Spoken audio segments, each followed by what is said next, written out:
Hey, in video, that wasn't there earlier. We're going to be interviewing Bad Guru. I'm Chris with Picks and Sticks Music Studios, and if you're new to the channel, we're on All Things Music Channel. We like to support our local artists and bands. If you want to see more interviews like this, subscribe, hit the bell for notifications. If you enjoy this video at the end, hit the like button. Not only does this help the channel, it also helps promote the bands that we interview. More likes we get, more views we get, more exposure they get.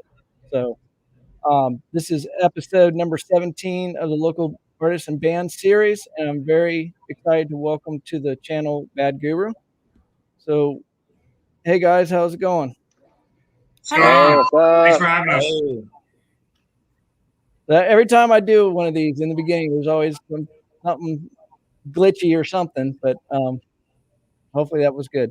But I really appreciate you guys being here with me. I know you guys are starting to get busy and stuff like that, and I'm just real excited to have you here. So why don't we get started by introducing all of you? Sure, I'll go ahead and start. I'm Blake. I play bass for Bad Guru. Blake, don't you know the lead singer always goes first? This is my time to shine. Come on, he's the bass player's moment. Yeah, we got the bass player as the front man. I'm Sierra. I'm the diva that has to go first or else she is hurt by it. No, I'm just kidding. I'm Sierra, lead singer. Hey, everybody. Ethan. I play one of the guitars. Joey, I'm the other guitarist. Hey, y'all. I'm Quinn. I'm the drummer. So how did you guys get started playing with each other? So, I mean, go back to like high school. Me, Ethan, we all were in a band since we were like 17. And then flash forward to college, Quinn and I lived together, and we met Sierra and had a band together in college. And I lived with Blake at one point. We didn't really play together ever. And then just like a couple of years ago, we all kind of met back up and was like, hey, let's try it out.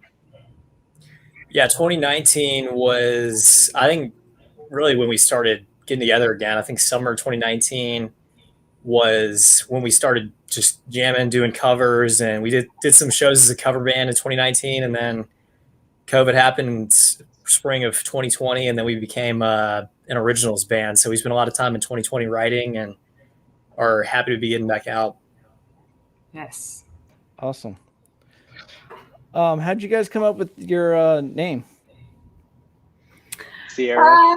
Well, I was actually on a plane ride reading a book, Inner Wisdom, Sadhguru, and his name is spelled Sadhguru, something like that. And I just kept staring at it, and I had this like idea in my head, like some inner turmoil between like Buddhist teachings, which is very much so like live in moderation, don't form attachments, that way you don't live in suffering, because if you're attached, then you get hurt. But I'm like, I'm so attached to everything, and like I just love so deeply, and I feel so much. I have so many feelings. So all of that was going on, and kind of looking at that book, and then happened to look at it, and Sadhguru, the letters trickled, it became Bad Guru, and sent it to the band, explain the concept that we are the bad version of a guru, like, live hard, love everybody, form attachments, don't live in moderation, live in excess. So it just kind of fit our vibe with rock and roll. Awesome. If anybody that's watching, you want to ask questions, feel free to ask questions and we'll get them answered and stuff. Scott Reeves is our moderator. He kind of helps in the background when we get a lot of chats in there and stuff. So anyway, and also this will be time stamped with all the highlights and everything. I'll have that down below. I usually do that a couple days after the interview. And I'll get that, and then I'll also get all the band's info down, links and stuff down below. I have not entered that in, but hopefully tonight I will put all that stuff in. So why don't we talk about, you guys had something exciting happen Friday night. Why don't we talk about that? Hell yeah, we did. Finally, too. Yes.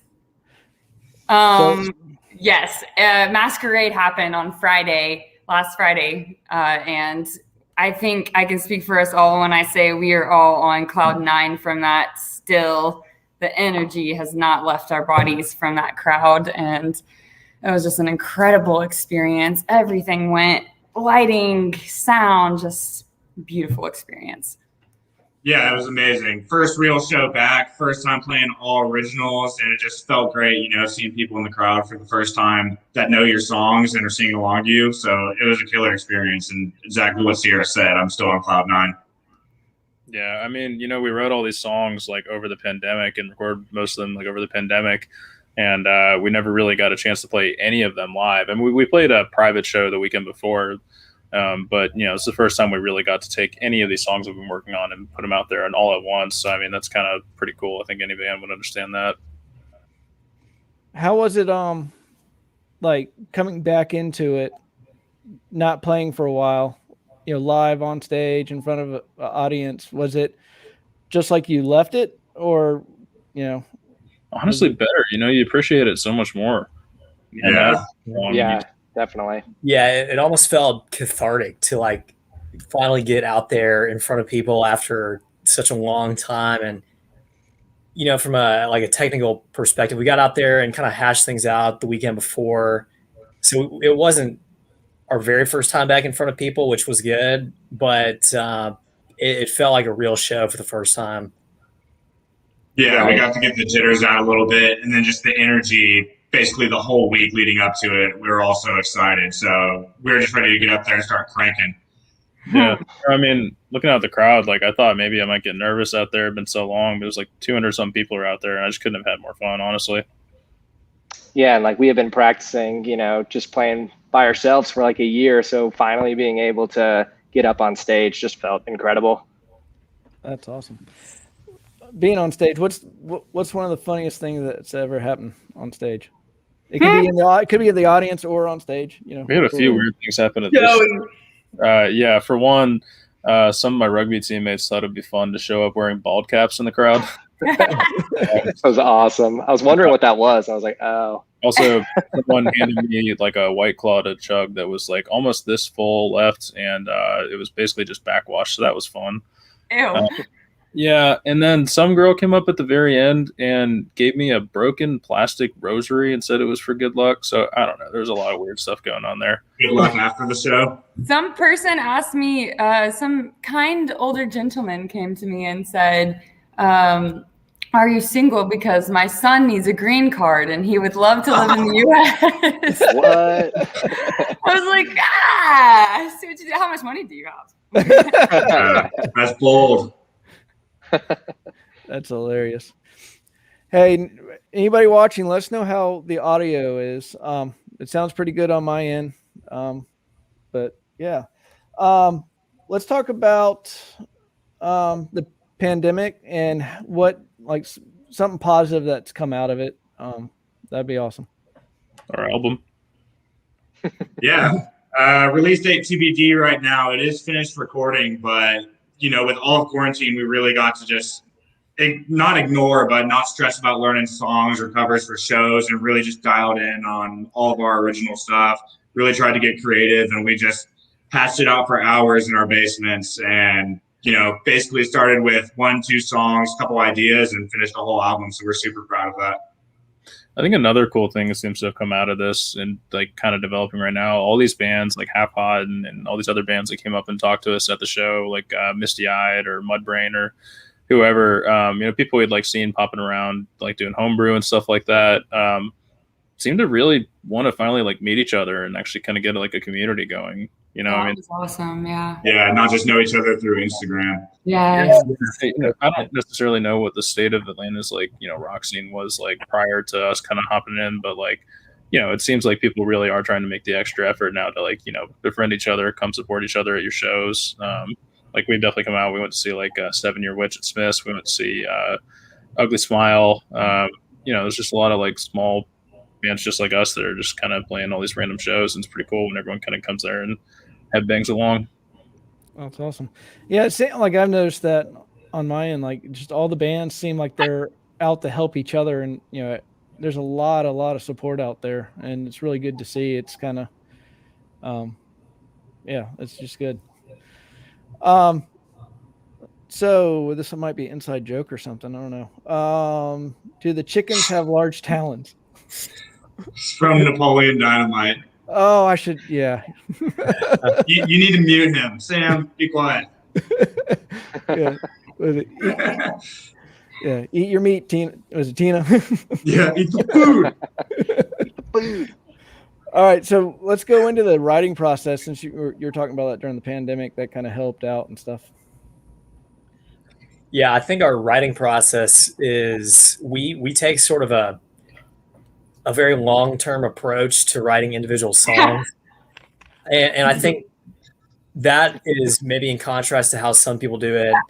I know some bands, they do sort of a volume game. They'll put a lot of songs together, and then the ones that come out good, they'll roll with. We kind of take a different approach. We start with sounds mostly, and we sort of build a bespoke song from there. And it takes weeks and weeks before we actually get the entire song down.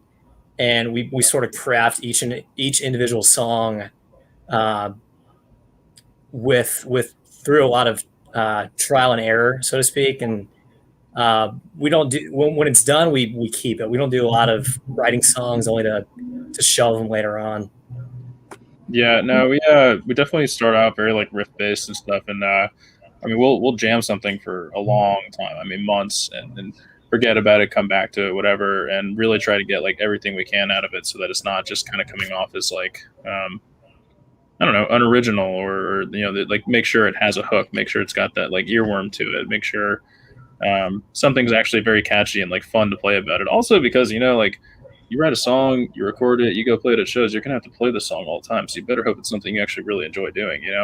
And I think we definitely go out of our way to make sure everybody gets to kind of like showcase themselves, but like really blend into the mix a lot. And the funny thing is, like often we like won't even necessarily know what the vocals are going to end up like until we get in the studio to record them, and then Sierra just like blows us away with something we had never would have ourselves heard that in there. Yes, that's when procrastination works. Yeah, but we just put so much energy into individual songs that they just take a long time to make, and that's why we don't have, truthfully, not a huge catalog of originals, is because we're literally crafting each one of these songs individually to be as good as it can get. Yeah, kind of take it like everybody's a master of their own craft, and so they get to write their part of the song. So if it's Quinn doing his drums, he's nobody's gonna tell the other person how to do their thing, because it's their thing. They're gonna be the one that plays it the whole time, sings it the whole time. So yeah, we kind of are experts in our own field, and we write our own parts, and somehow it works. Yeah, I would say we all write our own parts, but then we all kind of come together and beat the hell out of the structure until it's something we all agree on. Like we all have different kind of influences. And so if it were up to me and Joey, all of our songs would be like 20-minute long jams that never went anywhere. So Ethan really pulls in the reins on that. No. Gets it an actual song. Yeah, I like to say sit down and like whiteboard it out and figure it out. Yeah, I like to say our songs start as like a big slab of marble, and we just slowly chip away and make it more artistic. It's a process. Yeah. I'm a big metaphors guy. No, I mean, like, we have like obviously the songs on the first album done, ready to go live, but we have really more than enough material for the second album already. But it's also like I said, it could be like just 20-minute jams at this point. You know what I mean? Like we haven't like chiseled them out yet, but we're looking forward to that. I mean, come probably our shows around like October, so I'm imagining we'll probably be playing more songs from the second album. Cool. Probably at least the first album before we talk that, but yeah, it's coming. We swear. All right, is this Tedrick? I guess. What is every member's favorite song to play? Good question, Tedrick. That's my brother. Yeah. That's Tedrick. I personally love playing our song Fracture. I think that's a band favorite. It's got cool time signature. It flips from 7/8 to 4/4, which gives it a cool groove and makes it a little more challenging. But we've totally got it down now, I would say, and it's definitely one of my favorites to play. It also satisfies Blake's lifelong dream of eventually being Tool. Yeah, right. I try hard. Multiple time signatures. That's my favorite to Complexity, play. bro.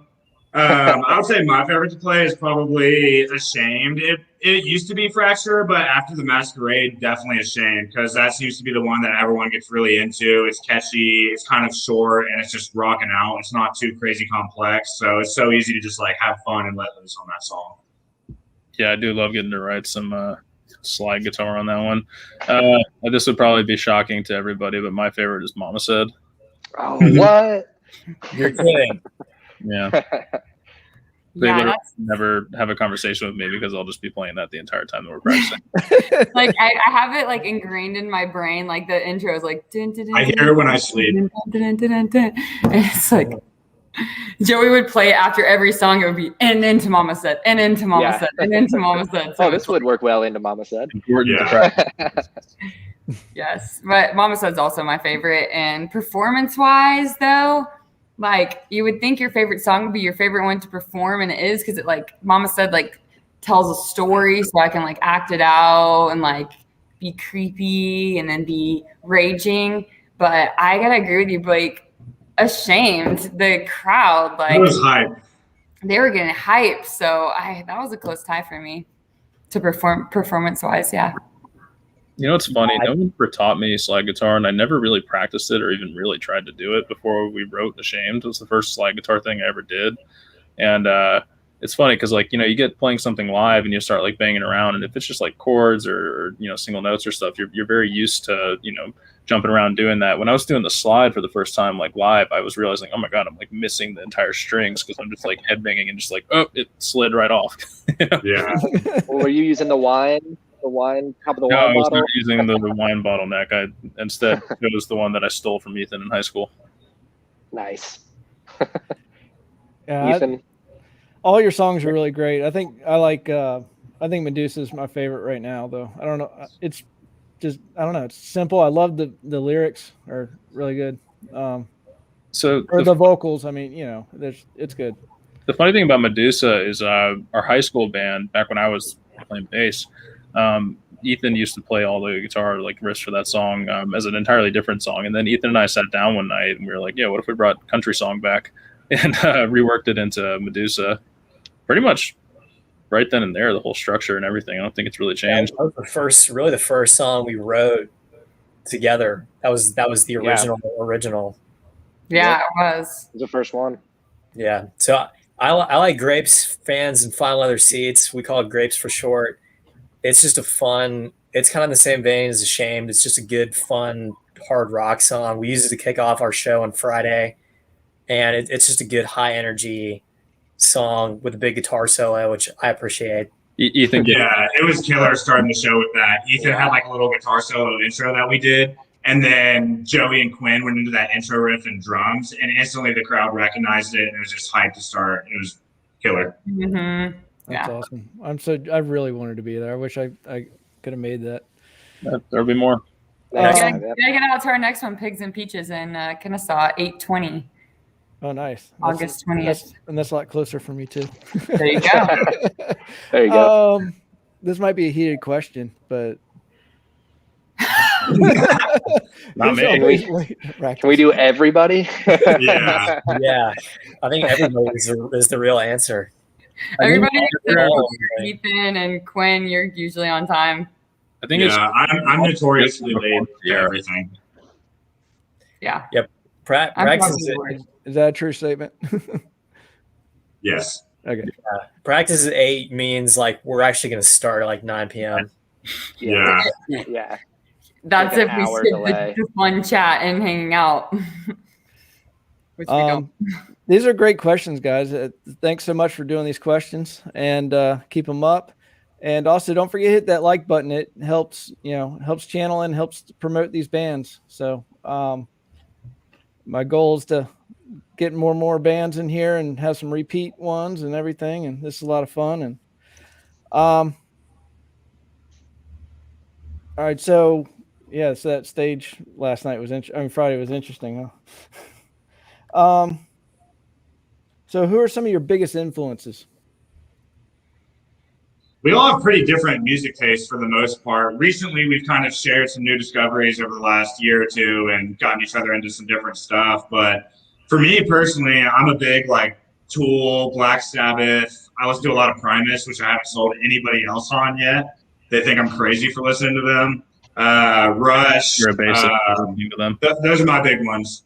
Yeah, but those are your musical influences. Well, that's what makes us unique, right? Is we all have these different musical tastes, and we all come together, and we all bring a little bit of that musical taste to the table, right? Yeah. As far as our album, I feel like Sturgill, Simpson, and Highly Suspect are kind of vibing what gave us some maybe inspiration. What do you guys think? Yeah, no, I mean, like, I don't know if you, Chris, I don't know if you ever listened to Sturgill Simpson, but he's like a Grammy-winning country artist, and then he goes and puts out this Blake smiling because he knows I'm obsessed with Sturgill. Yeah. Well, no, Sturgill goes out and puts out like one of the best rock albums I've ever heard in my life called Sound and Fury. And it was just like, it kind of brings back like the whole like Dark Side of the Moon type of album where like it really is like an album as a whole, as a, piece of art. Like it's not, just focus on all the singles and stuff. And it's all about how like, maybe this one song isn't individually the best song you've ever heard, but it's the way that it works with all the other songs. And that really did kind of kick off the album writing process for us. I think that's what kind of lit a fire under our butts to really get out there and start trying to do it. On top of that, like Blake introduced me to Tool for the first time right when their most recent album came out, which like you didn't have to wait 13 years. I know. I feel like somebody who like watched Game of Thrones like when the final season came out for the first time. You know what I mean? Like I didn't have to wait 13 years and wonder if this thing was ever going to happen. But no, I mean, I think like probably 2 weeks after he introduced me to Tool, we wrote Mama Said for the first time. And stuff like that. So those are big. And then like I've always really loved like Kings of Leon. Just the idea of like he the guitarist from Kings of Leon. He's one of the brothers. I don't remember his name, but he in an interview at one time talked about how he loves to just consider himself the king of like single string riffs because he just like all he does is focus on very clean tone, like cool like riffs that he can do. And just trying to do like the, less is more approach to a lot of things. And so if you listen to some of our songs that aren't out yet, although I guess like Mama Said kind of fits in there, a lot of them kind of really fit that style. And then, like Ethan, big Slash guy, big, heavy guitar. And we kind of did a cool blend of like, the Les Paul, like raging wah solo with like this like cool like clean tone telly kind of sound but like a little heavier, and then kind of all of a sudden out of nowhere we'll just bust out like super heavy fuzz on it. So I don't know, there's just a really big blend of influences going out there. Sierra, I don't know what you personally would consider your influences. I mean, you probably love what, like Incubus and Yes, vocals, Incubus, obviously Stevie Nicks. I mean, every female singer is going to say that. But as far as what we incorporate into our music, yeah, sure. We'll go with Incubus. Nice. Yeah, I like Sturgill. He's, I like his, he did a remake of In Bloom, right? Mm-hmm. Yeah, Mm-hmm. it's really good. So we got a question. What was your favorite song of Friday night and best moment? Clint's correct. Good question. Best moment. What do you think the best moment was, you guys? Ashamed was my favorite for the energy, but I messed it up a little bit, so I'm not going to say that was the best song. I thought we really killed Fracture, and Medusa was really good. So there was Enter the Void, Grapes. That was my favorite. Yeah, our entire set list was probably the best song. I thought our encore, which was, ooh, that was a good moment. yeah, That was sick. that was just unbelievable. Like lights That went was on, a good moment. Yeah. everybody's chanting one more, and then it's like, all right, let's do it. And we played My Name Is Human, and it felt incredible to That's a cap great all that song. show. Yeah. Yeah, that's a good song for you guys too. It kind of fits you. Yeah, it was great. I felt like Yeah. we were super locked in when we played it on stage. We had been practicing it all week and really felt probably the best, in my opinion, on Friday. Yeah, honestly, for something we'd only practiced for a few days, I was very happy with how that went. Yeah. Yeah, the crowd loved it too. Yeah, and it's simple enough that we could just like vibe with the crowd and just enjoy it. Nice. because it's not a hard song technically. Right. Jacob says, love the show on Friday. Hope to see you guys again soon. What's your favorite venue here in Georgia? That was actually one of my questions. So there you go. Thank you. Yeah. Thanks, Jacob. Another good question. Probably the We- Masquerade, since it's the best one we played. Yeah. That's definitely the biggest stage we've played so far. As far as hopefuls, Tabernacle would be sick.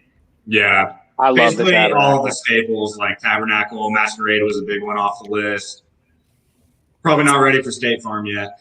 State Farm Arena. Piedmont Park. Tabernacle's cool because it has the culture and it's like a Yeah. cylinder. It's just like crazy. We also we talked to one band about potentially playing at Hard Rock Cafe with them in October. And I looked up that venue and it actually looks really, really, really cool in there. So that'd be fun. Yeah. But I like kind of switching it up, like going to play like any new place. My favorite venue is the next one. Yeah. This guy. It's like, how many guitars do you need? Just one more. Yeah. Never ends. How many pedals? Want to talk about that? I just bought a new amp. How many more swells can we add? Yeah. All right, so that was one of my questions. Speaking of equipment, all right, Joey and Ethan, American or British? Yeah, we've kind of got for different you. styles on this. You switch it up. Huh? You've got that Black Star British, right? You probably like that, like Marshall-y kind of. Yeah, so the album we recorded on, it's a Splon Super Sport. It's a 25 watt amp built by Scott Splon, small town in North Carolina. So he's a boutique builder. I think it's cool because it's a British voiced amp, kind of in the vein of a Marshall, but it's like a souped up Marshall sound. So it's got that just rip your face off high gain sound to it, and it's cool that it's built here in the South. And then Joey, I think, is definitely different than me in the sense of I like different in general. I recorded actually an album, but I just bought a Fender Deluxe because I kind of like the little more like I kind of like being able to harness like the noises that you can get out of it, not being so like tight as like a British one, you know. I like being able to kind of like experiment around and like let something kind of come out in the mix that like I didn't even realize was there, especially with the delay pedal that I use with like its kind of like spacey delay setting. It's really cool, the weird little like echoes and ambient noises that'll kind of pop out of it and almost make it sound like another guitar track was in there sometimes. But like I said, I think that pairs really well with Ethan kind of like locking it down on like the heavy tight like Les Paul sound, and then you just get this cool kind of like very sometimes twangy, sometimes just very, you know, like bright resonant ambience to back it up. I just think it's kind of like a really good yin and yang. Yeah, and you definitely don't want to have the exact same tone. That you want to be contrasted, and blend together. Not, you know what I'm saying?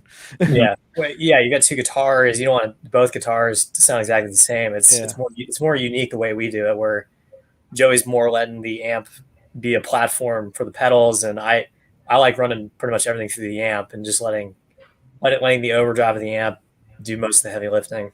Right. Ethan is a recent pedal convert. Yeah, we've recently Joey and I have been wearing on him for a year. 6 months. We'll keep pushing it. We'll get him in. Not to say that I don't use any pedals. I use less. I mess around with the settings less. Yeah, you know what I hate? He's being modest. Yeah, he never like ever buys pedals, never tries them, and then every time we finally get him to like try out a pedal, he does things with it that I could like never do. Like He's a natural out the gate. Like do you know the whammy pedal, the red one? Like Blake uses the blue one. Blake had the red one. Blake let me borrow it for a while. I don't know. I maybe figured out just how to play like the solo from Killing in the Name on it or something. And then Ethan picks it up like one time and writes like the coolest stuff I ever heard. Or some unreleased. That's awesome. Here's a good question. Which festival is your end goal to headline? Headline. Bonnaroo. Bonnaroo. Bonnaroo is the first one. Going there for the first time this year. Yeah, I think we're all. Ethan, are you going? Probably not. That'd be sure. Everybody but Ethan. 4 of the gurus are going. Yeah, 4 gurus. Yeah, the Eagle Scout is the only one not going camping with us. I think Blake and I have a similar favorite there. Yeah, King Gizzard. I won't go down that rabbit hole. Yes, Huge Bonnaroo fans. would be epic to headline. That would be incredible. That's always a good time. One of the best Shaky festivals. Knees would be killer in Atlanta, just hometown festival. Yeah, there's so many small festivals in like Middle Georgia, like Bragg Dam in Macon, Deep Roots in Milledgeville, where we all went to school. We played Deep Roots one time. Obviously, we didn't headline for it, but no, not Deep Roots. Half-Fest. Sounds of the South. Half-Fest out in Athens.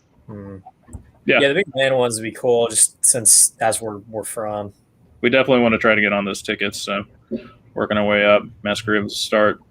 Yeah, shaky knees. Shaky knees. Let's do that. Get in early. Shaky knees would be huge. Get on the Bad Guru bandwagon early. Like Dogecoin. So I mean, there's a lot of questions, man. I don't think I've ever had this many come through. This is good. You got the best fans. We really do. Do you balance work life and the band? And is the band willing? I think he was saying to travel for shows. That's a good question, and that's really Working from home, it's pretty easy to figure that out. Like I do software engineering. I can easily do that from the studio. You know what I mean? Like, maybe that'll be a harder question to answer if we're all back in the office and stuff. But until then, I don't know. Just it's working pretty well for all of us. I feel like. Yeah, I mean, we still all practiced weekly and made it work. Did a couple shows while we're all working in the office. I think a huge part of it is that we're all extremely passionate about it. It's obviously fun and a hobby for us, but we take it more seriously than just a casual hobby. So it's like going to the gym or something. Some people make sure they get their workout in every morning. We try to make sure we get our band practice in every week and schedule it however we can. If we're working later, then we'll try to practice later on a weekend. But we just all make it work because we all want to do it. And it's a great stress relief for us, and we take it seriously. Nice. Yeah, that's like the thing that we look forward to. Like, we're going to make that happen. That's like, it's Wednesday. Yay. Right. It's not a chore. Like, we're doing this. 2 band practices. Yay. Yeah. For me, it is kind of hard to balance. I think maybe for a couple of other of us too, it's just, you make it work. You may not feel like you have time, but then you will make the time if it matters to you. So, it's easy.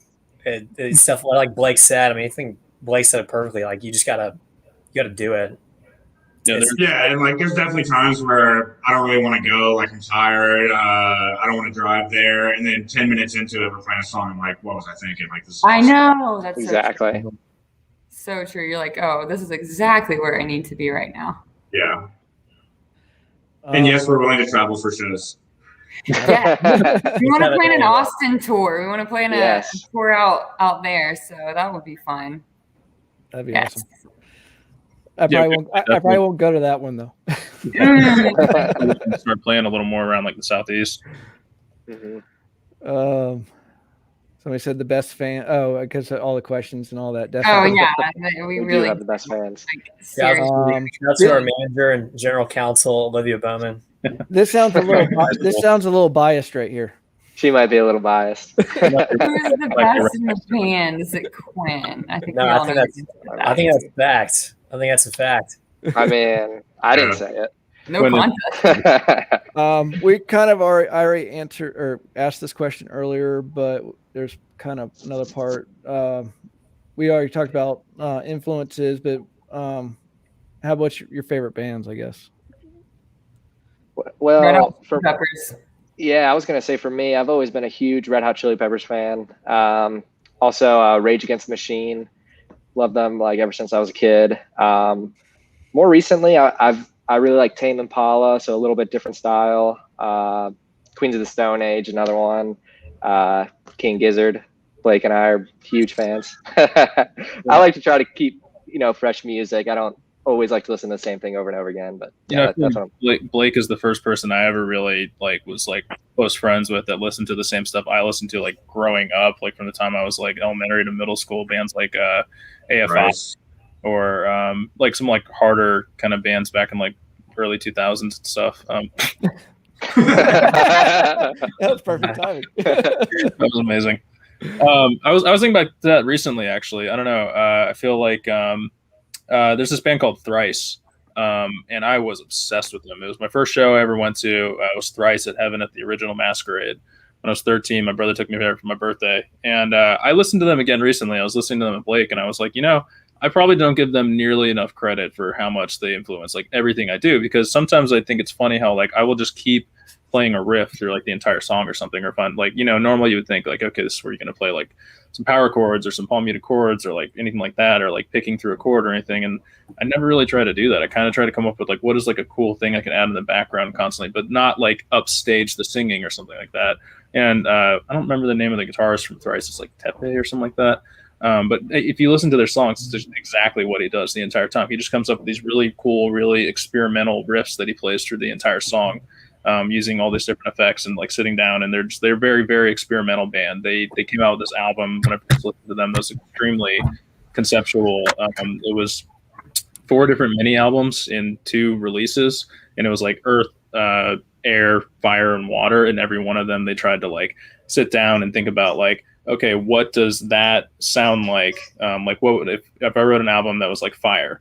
It's like they go down to like drop A. They put like the heaviest fuzz you ever heard in your life. It's like or like Earth. It's like almost like a folk album, right? And then Water turned into be like almost like a electro kind of like whatever album. And I think that kind of influenced a lot how I'll try to do things, because I will try to do stuff in a way where like we have a song called Enter the Void. And when I wrote that riff, it was because I was running out at the woods. We had a National Forest Reserve out in Milledgeville, and I was running there, and I was just looking around, and I was like, I wanted to come up with a riff in my head that sounded like it was bouncing off all the trees that I was looking at, because there's this part where there's this big lattice of trees and like a perfect row and column kind of thing.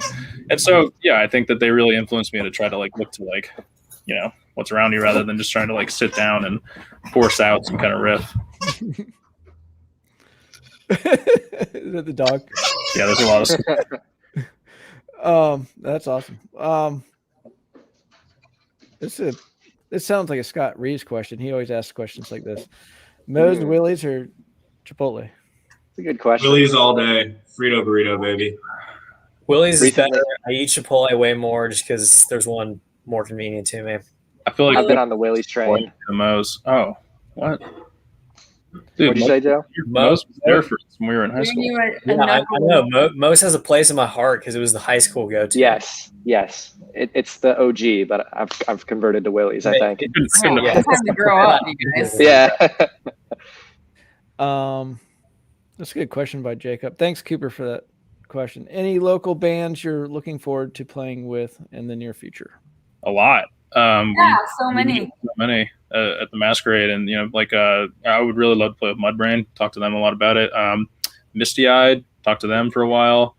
A lot. Anyone that comes to us, we want to play with them. Ugly Smile. Yeah. Mm-hmm. Yeah, I noticed after Friday night's concert, like there was a lot of local bands that actually went and came to that concert as well. That was so cool to see how local musicians come to show up for supporting. I mean, it's awesome. Now that live music is back, why wouldn't you? But also, thank you. Yeah, that was I think first time for all of us actually meeting Alex from Mudbrain. He's really the only guy from another band that I got to talk to beyond Toxic Foxtrot and Half Hot. Mm-hmm. And he was just like the nicest dude ever, and I love their music. So really hope we get to play a show with them in the near future. Yeah.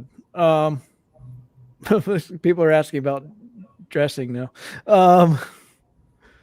Where'd it go? What? I mean, that's obvious. Sam, what are you saying? That's a no-brainer. We asked Sierra for permission on what we're wearing. Yep. We like to keep it simple. Black top, black bottom, black shoes. You're good. Yeah. Yes. We did a photo shoot, and I planned like all of I was like, bring everything you have. And somehow it like ended up working really great. But they need to step up their game. I've been trying to get them. We got a few people to get some Vans. Yeah, my cool shoes now. You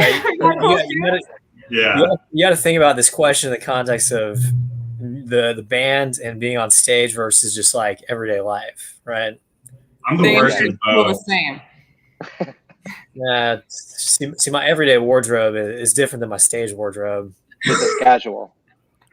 Ethan White Collar. I got a killer white collar wardrobe. Oh, okay. It's the This suit. Hey, business you can wear right a suit out. on stage. Nobody told you couldn't. Maybe next. Ethan rocked the headband on stage at the Oh, Masquerade. yeah. Really Karate. good Dire look. Straits. It looked real good. I'm probably gonna keep doing it. Some Cobra, you gotta go get some Cobra Kai. You gotta get a custom Guru sweatband. That'd be sweet, actually. Yeah, it's a good idea. Write it down. Write it down. Write it down. So, yeah, write that down. Blake, your favorite 3 intros of all time on the bass? Yeah. So I know I already said I'm a huge Primus guy. Southbound Pachyderm is a sweet bass intro. Same with 46 and 2 by Tool. I love just kind of like the droning bass sounds while they play a riff kind of on top of an open D or something. So those are 2 killer ones. And then NIB by Black Sabbath. That was one of the first really bass heavy songs I learned.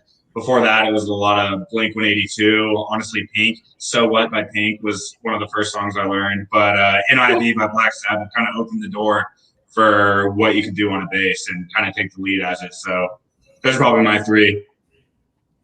Nice. I'll give an honorable mention to Anesthesia by Metallica, that bass solo. Quinn, if you had to pick one album to jam out to on the drums, what would it be? Great question. Well, like I mentioned, I'm a big Queens of the Stone Age fan, and I love the album Songs for the Deaf. Mm-hmm. I'm a big Dave Grohl fan, always have been. But yeah, I think that album's so awesome. I think Dave Grohl just slays on it. Really love Skies Falling. You think you ain't worth a dollar. Whatever that title is, and No One Knows. We used to cover that as well, so I think I'd have to go with Songs for the Deaf. That's the one. My son learned that song. No One Knows. And Nice. It album. was a lot of fun.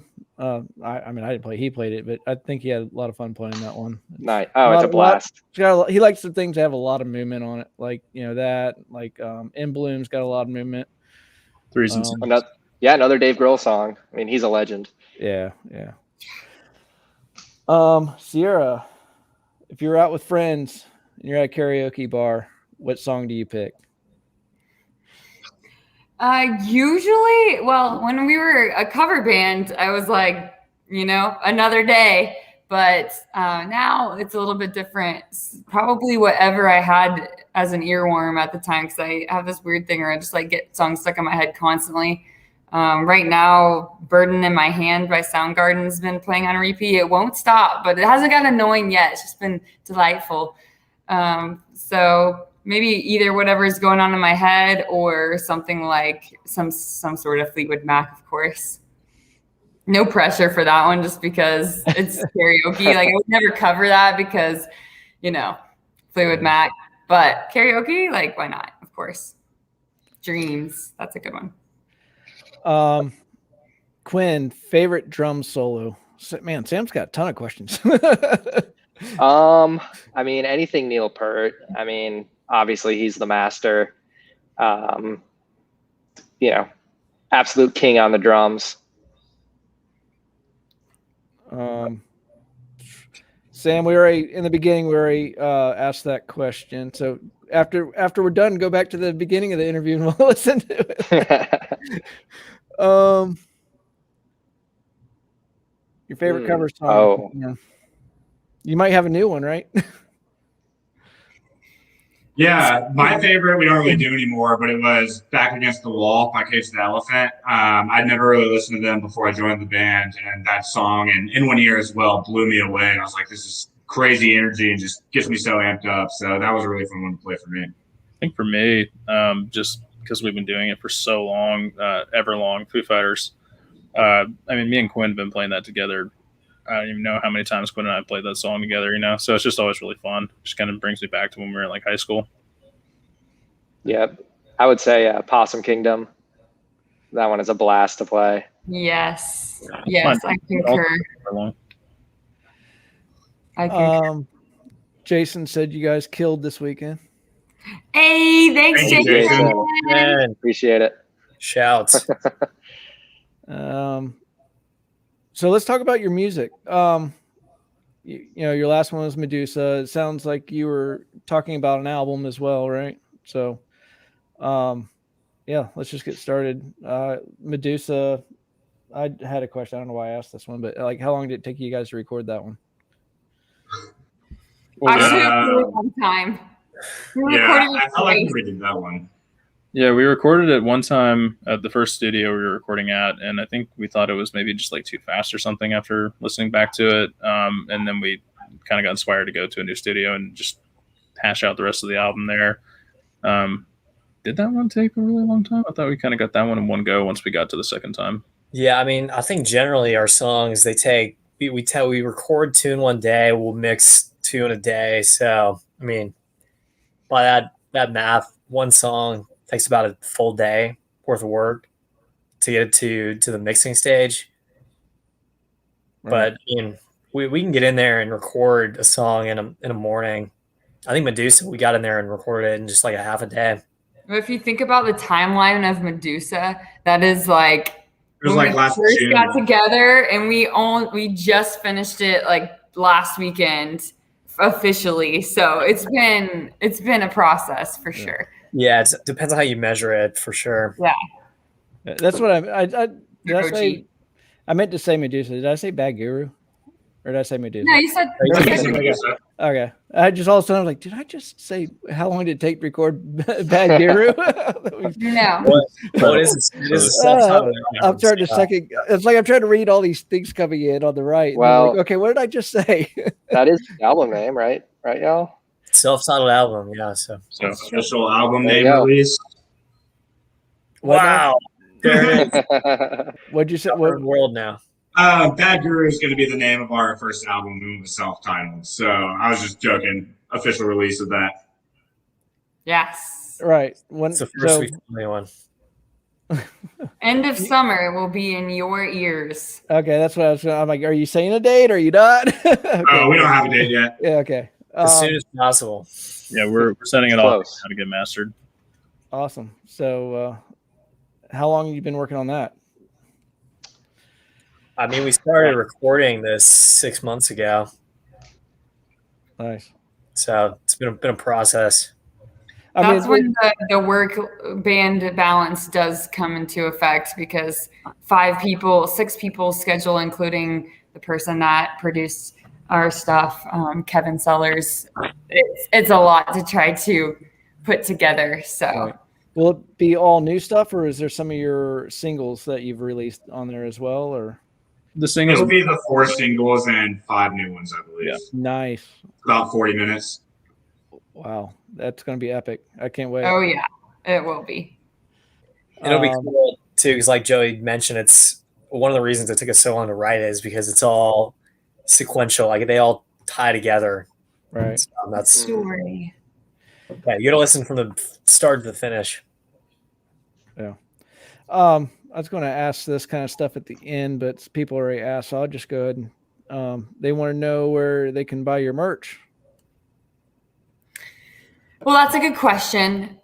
We should have merch by our next show, probably in the next week or two. So if you want to share it in the meantime, just shoot us a message on Instagram. Bad Guru Band is our Instagram name. Just shoot us a message with like your size and any info, and we'll get that tucked away for you, and we'll have it in your hands by our next show. Yep. And our next show is August 13th.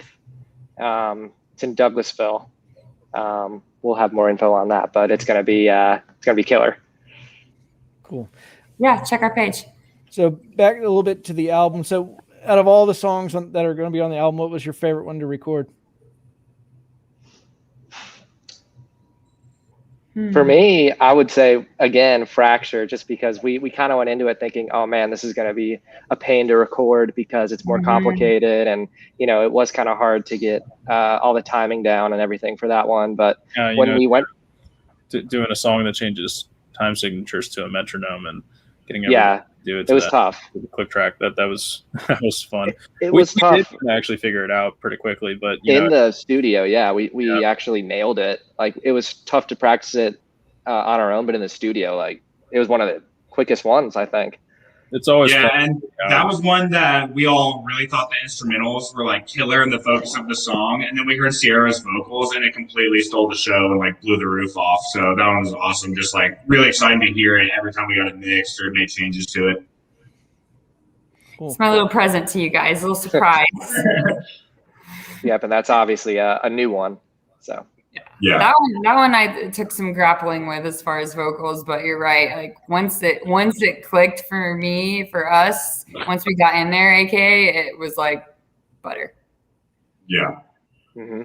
Nice. Man, there's a lot of people in here, and I love all these questions, guys. This was awesome. This was entertaining on my end. It kept me busy. And while you're in here, guys, hit that like button. It helps channel, helps promote the bands. Bad Guru Band on all social. Yeah. So let's talk some social media. Where can people find your music? We are on all streaming platforms: Spotify, Amazon, YouTube, Apple. What else, you guys? I think Pandora. I don't even know. We just select everything that we can. I think the only one that's not there was like Tidal. So Jay-Z, if you're listening, get us on Tidal. And if you don't have a streaming, like if you don't buy the subscription or whatever, and you just want to hear us, you can find us on YouTube as well. So yeah, and on Instagram or Bad Guru Band. Facebook or Bad Guru Band. Yeah, and I'll put all that stuff down in the description tonight. Sorry I didn't get to it today, but I was at the baseball field all day. But I'll get that all in there. I'll put the links. I'll put the timestamps and stuff like that. Private Ryan's asking about the date. They said there's not a date yet, but maybe into summer, right? Optimistically, probably July, end of July. Yeah, optimistically late July. Yeah, we just have to get it mastered. It takes some time between the time we get the songs back from the mastering and the time it actually takes them to get sent through the company we go through to get posted to Spotify and all that. So that's really the question. Thanks, Jack. We hope that you do. Yeah, I felt bad missing it too. Just kidding. For your sake. Yeah, I definitely need to make it to your next one too, and I felt bad missing that. It would have been a lot of fun with all three of those bands. Seeing all three of you guys, and I've interviewed two of you, so yeah, that would have been fun. We've got some good videos coming, so I think we'll probably have some stuff on YouTube here in a bit. You can see what you miss. Yeah, and I've already enjoyed some of your videos on YouTube. You guys have some of your live stuff you've done. Every time I do one of these interviews, I try to find as much content before the interview, like watching other interviews and YouTube and all that stuff. That's a good podcaster right there. Gotta do your homework. You guys have anything you want to plug or anything like that, or add anything more on your music? Or August 13th, Broad Street Station, Douglasville. Be there. Yeah, if we can just share our shows real quick that we have coming up. We've got that one. So that was what day was that? August 13th. August 13th, my dad's birthday. Sorry, Dad. And we've got Pigs and Peaches in Kennesaw on August 20th. And we've got on October 2nd, Slow Pour Brewery in Lawrenceville. Nice. We've got 3 more that are pending right now. So stay tuned. And I kind of check our Instagram. We post our shows there regularly so that you guys can know what's coming up. Yeah. And I mentioned to you in Messenger, there's another like a winery up north in Ball Ground that's just I think they just finished or they're almost finished with their stage and all that stuff, and they're bringing people in. Like they had Hughes Taylor play there and stuff like that. Yeah, I need to text that to you guys. Sorry, I forgot. Yeah, but he was asking me, like what bands do you know? Get the word out to them because he wants to, bring people in. Thanks, man. So, and all your shows, if you email them to me, I'll put it down in the description. So of all your dates and everything. For Awesome. sure. And you can, if you have more that come up in a couple of weeks, send it to me. I'll throw it down there. I'll just keep adding to it. So yeah, and I really appreciate you being on here with me. This was Thanks for having us. This was fun. Yeah, thank you. So fun. Yes, thank you. And thanks for being the bringer of music to Atlanta and interviewing all these cool bands locally and spotlighting us and making sure that we keep live music and rock alive. Yeah. I mean, it helps out the bands too, because we kind of see who's out there that we can reach out to. Yeah. Yeah, well, glad it helps. I'm glad it helps somebody. I'm just kind of a music nerd. I'm not, very good at it, but I, kind of, what do you call it? Like a poser. But Now. no, no, I You have love a drum kit in your background and guitars on your walls. I don't think you're a poser. Here's one more question for Yeah, you. we don't have a central location that we can practice in. I think you're more legit than we are. Yeah. Yeah. Oh, right now we don't have a studio. I'm in the middle of the basement, and the studio is like through that door. But Nice. we gutted the whole thing, and now it's like, okay, now what do we do? So I have it all drawn up and stuff. I just need to find time to do it. And then I'll be doing the interviews in there again. That's where I used to do the interviews, was in there. Here's one last question. Do you use the bike behind you, Blake? No, Kelsey uses that bike. Kelsey, my girlfriend, uses that bike. I am not into exercise as much as I used to be. So no. Wow, Blake. But he still looks that great though. I mean, how does he Yeah. It's the genes. That's awesome. Good diet. Yeah. Yeah. Good diet. McDonald's and beer. All right. Well, I really appreciate you being on here, and I'm going to let you guys go. Thank you so much for your time. And Thank you. Thank you, Chris. Yeah, thanks, Chris. And everybody, thank you for all the questions. Thank you for watching, spending your time Sunday night watching this. There was quite a bit of people in here. So have a good night and go straight home. Bye. Thank you, Thanks, buddy. you Thank y'all. guys.